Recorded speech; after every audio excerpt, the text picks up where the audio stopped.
सो प्रभु पढ़े या अचरज भारी। आजकल हम बच्चों को एक बात कहते हैं, हम किसी को गाली ना दे, हम जानते नहीं कि नहीं जानते, तब भी देते। हमारा ज्ञान हमारे जीवन में उतरे। गच्छन्तम स्वगृहम वीर, अरे वीर अपने घर जाओ, जो तुमने पढ़ा है तुम्हारे काम आए। और हमारे श्री कृष्ण जब मथुरा आए हैं, बंधु, यहां से एक रसीला प्रसंग प्रकट होता है। आप कभी YouTube में सुन लेना। एक बार हमने वृंदावन में 29 दिन, उस समय इतनी कथाएं नहीं करता था, प्रारंभ में 2-2 घंटे रोज केवल उद्धव ब्रजगमन की कथा सुनाई। अभी कई वर्षों से जब समय मिलता है तो वृंदावन में दैनिक सत्संग में एकादश स्कंद ले रखा है। कुछ अध्यायों के हमको लगता है 120 से ज्यादा महाराज उसके हो गए हैं प्रवचन श्रृंखला, और कम से कम 300-400 प्रवचन श्रृंखला में एकादश स्कंद पूरा होगा। 300 कम से कम लगेंगे ही। तो कभी कभी प्रसंग मिलता है तो इन प्रसंगों का रस लेता हूं, किंतु प्रेमी नहीं है। देखो, विद्वता एक अलग बात है और भगवत प्रेम अलग बात है। कोई विद्वान तो बहुत हो, किंतु प्रेम न हो तो किसी काम का नहीं है। वो अपने काम का भी नहीं है। सूखा हृदय किस काम का होगा? तो भगवान करते क्या हैं? सुखदेव जी महाराज वर्णन करते हैं श्री उद्धव का परिचय। वृष्णीनाम प्रवरो मंत्री कृष्णस्य दयिता सखा शिष्यो बृहस्पति साक्षात् उद्धवो बुद्धि सत्तमः गृहीत्वा पाणिना पाणि प्रपन्नार्ति हरो हरि गच्छोद्धव ब्रजम सौम्य पित्रोर्नौ प्रीतिमावह। हे बृहस्पति के शिष्य, बुद्धिमानों में श्रेष्ठ, तुम ब्रज जाओ, हमारे माता पिता के लिए प्रीति रोग करने जाओ। वहां गोपियां रहती हैं, उनको हमारा संदेश ले जाओ। गोपियों के साथ आपका संबंध बहुत अद्भुत संबंध है। ऐसा संबंध श्री कृष्ण ने वर्णन किया है कि उनके जीवन में मेरे अतिरिक्त कोई नहीं है। मेरे शरीर में उनके प्राण हैं, उनके शरीर में मेरे प्राण हैं। गोपियों का परिचय श्री कृष्ण ने बहुत अद्भुत दिया है। चले उद्धव मथुरा से वृंदावन निकट आया, यहाँ की अनोखी छटा ने अपना रंग दिखलाया। उलझ कर वस्त्र कांटों में लगे उद्धव को समझाने, तुम्हारा ज्ञान पर्दा फाड़ देंगे वे प्रेम दीवाने। बिटप झुक झुक के कहते थे, इधर आओ इधर आओ। पपीहा कह रहा था, प्यू कहां कुछ तो बताओ। यमुना की कलकल धारा से यह आवाज आती थी, है प्रेम जगत में सार, और कुछ सार नहीं है। सच कहें, वृंदावन की भूमि बहुत अद्भुत है, बहुत अद्भुत है। आज भी भारत के लगभग संपूर्ण तीर्थों में इस शरीर का जाने का अवसर मिला है। 82-83 से जितने कुंभ हुए हैं, लगभग सभी कुंभों में शरीर गया है। और पिछले 27-28 साल में जो कुंभ पड़े हैं, एक कुंभ में 3-3, 2-2 कथाएं, चाहे विष्णुकांची हो, चाहे रामेश्वर हो, चाहे द्वारिका हो, चाहे बद्रीनाथ हो, गंगोत्री, जमुनोत्री, सब जगह शरीर गया रहा है। सबको बंधन है, सबकी अपनी महिमा है, किंतु वृंदावन जैसा धाम दूसरा नहीं है। अद्भुत है वो। 6 बजने में और हम 15 मिनट की मर्यादा में ही ये ठाकुर का ब्याह कराएंगे। कंस की 2 पत्नियां थी, अस्ति और प्राप्ति। कंस के मारे जाने के बाद दोनों अपने पिता जरासंध के पास पहुंच गई। जरासंध 1-2 नहीं, ध्यान रखना, महाभारत युद्ध में 18 अक्षौणी सेना थी, दोनों की सेना मिलाकर, और यहां ये 23 अक्षौणी सेना अकेले। वैसे कितने घोड़े, कितने हाथी, कितने पैदल होते हैं, एक अक्षौणी सेना में उसकी संख्या है। महाभारत में उसका वर्णन है और गीता के टीका नीलकंठाचार्य जी महाराज ने उसका निरूपण किया है कि कितनी संख्या के कैसे कैसे सैनिक होते हैं। ये 23 अक्षौणी सेना लेकर मथुरा को घेर लिया। भगवान के संकल्प से 2 रथ आए, अस्त्र शस्त्र से सुशोभित, एक में दाऊ दादा, एक में कन्हैया। ऐसा युद्ध किया कि उसके चक्के छुड़ा दिए। 1 बार नहीं 17 बार हराया। 18वें बार जरासंध ने विचार किया कि ऐसे तो जीतूंगा नहीं, तो अपने घर में ब्राह्मणों को बैठाला कि तुम सतचंडी का पाठ करो, यदि जीत गए तो दक्षिणा देंगे और हार गए तो बलि चढ़ा देंगे। भगवान को पता चला। भगवान ने सोचा कि हमारे हारने पर दक्षिणा मिलती है तो अपने को भागने में कोई दिक्कत नहीं है। तो हमारे श्री ठाकुर रणछोड़ राय बन गए और जाकर उसने पहाड़ में आग लगा दी जहां चढ़ गए थे। बाद में भगवान ने 144 किलोमीटर की द्वारिका बनाई और अपने मथुरा वासियों को ले जा, किंतु ये मथुरा वासी सब माल लेकर जाना चाह रहे थे। और पता था कौन माल था? इतनी बार युद्ध हुआ था तो राजा लोग जो मुकुट पहनकर आते थे, मारे जाते थे, उनका महाराज मुकुट का सोना भी उनके पास में था। और भगवान चाहते थे कि ये सोना लेकर के यदि वो लोग द्वारिका जाएंगे तो द्वारिका में भी शांति नहीं पाएंगे। आपको एक बात कहना चाहता हूं मैं, मानोगे तो नहीं। कोई एक बात कहना चाहता हूं मैं, मानोगे तो नहीं, मान लो तो भगवत कृपा। शरीर की शुद्धि कैसे करोगे? हाथ धोगे, स्नान कराओगे। हम कई बार देखते गंगा जी में स्नान करके आओ, थोड़ी देर में पसीना आ जाता है, फिर अशुद्ध हो गया। मनमूत्र का भांडागार है। मैं इस सदाचार का विरोधी नहीं हूं, किंतु कैसे शुद्धि की जाए? मनुस्मृतिकार ने अर्थ शुद्धि पर बहुत ध्यान दिया है। आजकल अर्थ शुद्धि की चर्चा ही नहीं है। धन आए चाहे कैसे भी क्यों ना आए, गाय काट करके भी धन मिले तो धन कमाने के लोग तैयार हैं। लोगों की हत्या करके भी धन मिले तो धन लेने के लिए तैयार है। बेईमानी से आए, चोरी से आए, जुआ से आए। और भैया ध्यान रखना, जिस धन का आने का रास्ता ठीक नहीं है वो तुम्हें कभी सुखी नहीं बना सकता है। सुखी अर्थ वही बनाएगा जो ईमानदारी से कमाया गया होगा,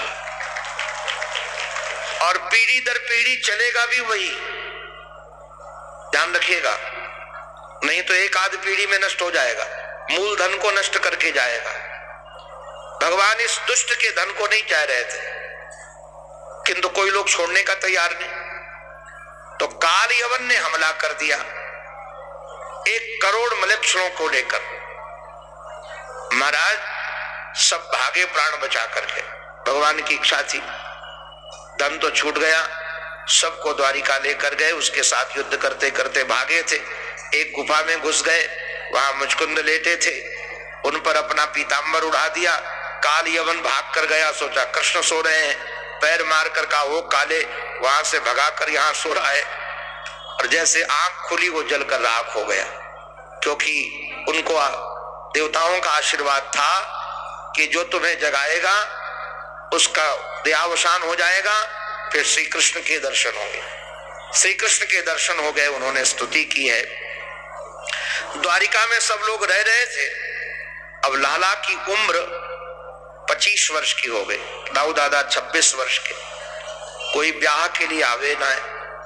अब ऐसे छोरा को कौन ब्याह करे, वो जिसका पहले से चोरी में नाम रहा हो, फिर चोरी में नाम रहा, छोरी में नाम रहा, चोरी और छोरी, और महाराज बाद में तो छुरी में भी नाम रहा। तो चोरी में, छोरी में, महाराज छुरी में, इस जगह नाम खराब तो कौन करे। किंतु एक रैवत नाम के राजा अपने वंश की बेटी लेकर के आए, दाऊ दादा से प्रस्ताव रखा। महाभारत में स्पष्ट वर्णन है, आप लोग ध्यान रखना। कई बार बड़े बच्चे कहते हमको ब्याह नहीं करना है, छोटे का कर दो। करना बड़े का ही चाहिए। अगर बड़े का ब्याह हो जाता है, छोटे का ब्याह होता बड़े का नहीं, तो बड़े के पुण्य नष्ट हो जाते हैं। महाभारत में इसका विरोध है। दाऊ दादा से प्रस्ताव रखा, हमारे महाराज जी तो कहते दाऊ दादा ने मना कर दिया। क्यों? बोले इतनी लंबी नहीं चलेगी। कन्हैया ने धीरे से कहा दादा कर लो तो कम से कम मेरो नंबर तो आवे। और ले जाकर के महाराज घर में, क्योंकि दाऊ दादा 7 हाथ के थे, वो 21 हाथ की थी। दाऊ दादा ने हल लगाया और ऊपर से मूसल महाराज जमाया, मूसल तो खट से अपने नाप की कर ली। आप लोगों की किसी की बड़ी हो टोपी वाले तो प्रयोग मत करना, कहो कि महाराज हल्लुक से लगा के नाप की कर ले। भगवान जैसी देव उसी पे संतोष रखना। वैसे हमने देखा है देवियां दूर हो ना, कुछ किसी की देवियां लंबी हो तो दूर होती तो लंबी लगती है, और पास में पति के होते तो छोटी हो जाती, उनके सामने बड़ी नहीं लगती। देखो तुम दोनों में ही लंबी लगती है, क्योंकि तुम्हारी थोड़ी गर्दन झुकी है, वो एकदम सीधी है। किंतु कोई बात नहीं, जैसे ठाकुर जी दे। महाराज फट के अपने नाप कर लिया। इधर विदर्भाधिपति श्री भीष्मक जी महाराज, जिनके रुक्मी, रुक्म बाहु, रुक्मरथ, रुक्मकेश, रुक्ममाली ये तो पुत्र थे। सबसे छोटी थी बेटी रुक्मणी। ये विदर्भाधिपति श्री भीष्मक परम भागवत थे। इनके यहां कथा वार्ता होती रहती थी, तो जो भी आता था श्री कृष्ण के गुण गाता था, और उस गुण सुन सुन करके रुक्मणी के चित्त में भगवान से प्रेम हो गया। आपको क्या कहे, हमने सुनाया नहीं पूरा भ्रमर गीत। ये जितने भी महात्मा आपको यहां दिख रहे या जहां मिले, ये भगवान के दर्शन करके महात्मा नहीं बने, भगवान की कथा सुनकर महात्मा बने, भगवान के संतों का संग करके महात्मा बने। तो भगवान से प्रेम श्रवण से होता है, श्रवण से प्रेम होता है। रुक्मिणी को प्रेम हो गया। अब उन्होंने निश्चय कर लिया कि प्रीतम हमारा श्री कृष्ण है, किंतु सूचना कैसे पहुंचाई जाए। एक घर में आचार्य चरण थे, निष्प्रिय ब्राह्मण, उनके हाथ से रुक्मिणी मां ने प्रेम पत्र भेजा है। और जैसे ही भूदेव गए द्वारिका, भगवान ने देखा तो दाऊ दादा को कहा कि आप गद्दी संभालो, हम पंडित जी को संभालते। उनको लाए, चरण धोए, मधुपर्कात की दिया और भोजन आदि कराकर जब लेट गए भूदेव, तो भगवान चरण दबाते दबाते बोले महाराज कहां से पधारे, आपका शुभ नाम क्या है। बोले विदर्भ से आया हूं और मेरा नाम सुदेव है। भगवान बड़े खुश होकर के बोले कि हमारी तुम्हारी बड़ी बढ़िया जोड़ी बनेगी, आपका नाम सुदेव, मेरा नाम वासुदेव, दोनों में संबंध है। महाराज हम लोग पढ़ते थे, एक बादरायण संबंध होता है, बादरायण, संबंध बनाना ही तो होता है। बोले तुम्हारे नाम में देव, मेरे नाम में देव। पंडित जी ने हाथ जोड़ करके कहा कि श्री वासुदेव, आप मेरे साथ संबंध मत बनाओ, मैं आपका संबंध बनाया आया हूं। कहां पर? और जैसे बताया, यहां हम कई बार हंसते थे, भगवान बड़े कुशल है। कहा पंडित जी ने कि विदर्भाधिपति श्री की लाडली महाराज सुकुमारी कन्या रुक्मिणी आपसे बहुत प्रेम करती हैं, उनको रात भर नींद नहीं आती। कन्हैया बोले मेरे को भी नहीं आती, मैं भी तारे गिनता रहता। मूल में है जी, सुन रहे हैं पहली बार कथा और कह रहे मैं तारे गिनता रहता हूं और मुझे पता है कि मेरे कारण लोग उनसे हमारा ब्याह नहीं करने देते। और शिशुपाल से निश्चित हो गया है। बाद में भूदेव ने महाराज प्रेम पत्र दिया है, अद्भुत, ये 7 श्लोक हैं। श्रुत्वा गुणान सुंदर शृण्वताम ते निर्विश्य कर्ण विवरहि हरतोंग तापम। भगवत कृपा से एक कथा हमने इन 7 श्लोकों पर ही 7 दिन की है। एक एक दिन में एक एक श्लोक, 2-2, 3-3 घंटे, और 7 दिन की कथा इसी में हुई है, शायद यूट्यूब में होगी भी, प्रेम पत्र के नाम से। तो जैसे भगवान ने सुना, क्योंकि वीरता जगा दी थी, कहीं सिंह का भाग स्यार न ले जाए, तुरंत सारथी को कहा रथ तैयार करो, और लेकर के जैसे जाने लगे तो हमारे ब्रजवासी कहते हैं दाऊ दादा शाम का समय था, घूमने गए थे तो रास्ते में मिल गए। कहो कन्हैया कहाँ चले? अब कैसे बताए, छोरी भगाने जा रहे। तो कहा पंडित से पूछ लो, पंडित जी से। पंडित जी ने सारी कहानी बताई तो कहा रे वाह कन्हैया, तू पहले बता देता, तेरा ब्याह पहले कर देता। चल कोई बात नहीं, पीछे से बारात लेकर आता हूं। और जान गए वहां युद्ध होगा।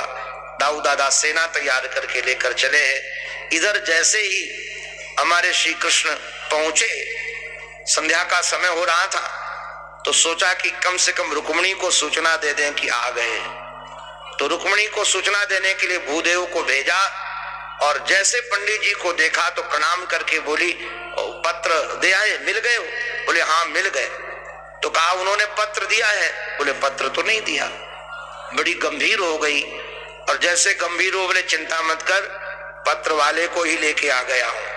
हमारा कन्हैया बड़ा कुशल है, पत्र दिया जाए कहीं पकड़ा जाए तो गड़बड़ है, इसलिए स्वयं पहुंच गया।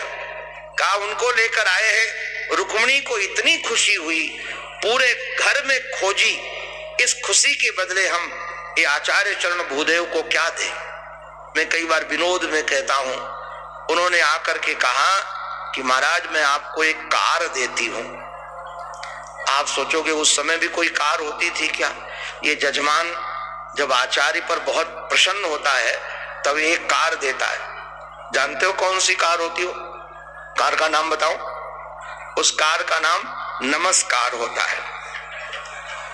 ये नमस्कार भी एक कार है जी, नमस्कार है। कहा कि नमस्कार, यहाँ मूल में है कि नमस्कार किया है। और सच कहें, जिस गुरु की कृपा से गोविंद मिल जाए, मैं तो एकांत में कई बार रो पड़ता हूं। मेरे पास आराध्य गुरुदेव को कुछ देने लायक नहीं है। यदि उनके चरणों की जूतियां भी बना करके हम पहना दें, तब भी शायद उनके ऋण से हम उऋण नहीं हो सकते। जो उन्होंने करुणा करके दिया है, तो गुरु को क्या दिया जा सकता है? ऐसा निष्प्रिय गुरु जो गोविंद को ला करके दे दे। जैसे महाराज नमस्कार किया है। और सच कहें, मां लक्ष्मी यदि नमस्कार करने लगे तो फिर कमी किस बात की रह जाएगी? प्राप्तव्य क्या रह जाएगा शेष, जो मां प्रणाम करे? बाद में महाराज जब पता चला कि श्री कृष्ण आ गए हैं तो वहां सब भय से भर गए हैं। दूसरे दिन सुरक्षा में अम्मा मंदिर की सेवा में जब मां गई रुक्मिणी, और अम्मा की मैया की पूजा करके निकली, इतनी सुंदर थी कि सैनिक सब खो गए उनके सौंदर्य पर। कोई कहता है चाल देखो, कोई कहता है बाल देखो, कोई कहता है मुस्कान देखो। तब तक भगवान सैनिकों को हटाकर बीच में आ गए। सुरक्षा के लिए सैनिक कहते हैं इनको क्या देखते हो, इनको देखो, क्या चाल शान अलवेली है, गजलाज रहे मस्ते मस्ते, जिसने देखा रूप माधुरी, अनमोल बिके सस्ते सस्ते। पास में गए, सैनिकों ने कहा भैया ब्याह तो बहुत देखे किंतु ऐसा जोड़ा नहीं देखा। ब्याह में कई बार दुल्हन बहुत सुंदर होती, कई बार दूल्हा सुंदर होता है, संबंध बहुत कम होते हैं। यहाँ किसको 19 कहे, किसको 20 कहे। जैसे महाराज श्याम सुंदर पास पहुंचे हैं, रुक्मिणी मैया ने बढ़ करके उनके घर में बरबाला पहनाई। सभी सैनिकों ने महाराज ताली बजाकर स्वागत किया है। बोलो दूल्हा सरकार की, श्री राधा वल्लभ लाल की, श्री रुक्मिणी वल्लभ लाल की। उनके ऊपर माला पहना करके हाथ लगा कर लेकर आए हैं, रथ पर बैठाला। सैनिक पहले तो दंपति की प्रशंसा करते रहे, रथ की प्रशंसा करते रहे। जब रथ दिखना बंद हो गया तो महाराज उस रज की प्रशंसा करते रहे जो उड़ रही थी। शेष चर्चा कल होगी। कल की चर्चा में वैसे सभी प्रसंग रसीले हैं, किंतु सुदामा चरित्र, नवयोगेश्वर संवाद, 24 गुरुओं की कथा, ये बहुत अद्भुत हंसोपाख्यान। ठाकुर जी ने चाहा समय रहा तो एक भिक्षुक गीत है, एकादश स्कंद का एक भिक्षुक गीत बहुत रसीला है। गृहस्थ के लिए, वानप्रस्थ के लिए, सन्यासी के लिए, ब्रह्मचारी के लिए, सबके लिए महत्वपूर्ण है। उस भिक्षुक की गीत की भी चर्चा करेंगे। कल इस सत्र का विश्राम दिवस भी है, आप लोग इसका लाभ लेंगे। हमने सुना है गुरुजनों से कि किसी कारण से यदि 6 दिन की कथा ना भी कोई सुन सके, अंतिम दिन की कथा सुनता है तो पूरा लाभ मिलता है, क्योंकि इसमें सूची भी सुनाई जाती है। कल हमें पूज्य महामंडलेश्वर जी महाराज का भी आशीर्वाद मिलेगा, दर्शन यहाँ मिलेंगे। आप सब आकर उसका लाभ लीजिएगा। अंत में अपने आराध्य के पावन चरणों में हमारी यही प्रार्थना, हमारी मति, हमारी रति, हमारी गति एकमात्र आराध्य के चरणों में बनी रहे। इसी प्रार्थना के साथ ये उनकी वाणी उन्हीं के पावन पवित्र चरणारविंदों में समर्पित। बोलो भक्त वत्सल भगवान की, श्री सद्गुरुदेव भगवान की जय, श्री द्वारिकाधीश की जय, रुक्मिणी वल्लभ लाल की जय। हमारे श्री राधिका शरण जी एक भजन सुना रहे हैं।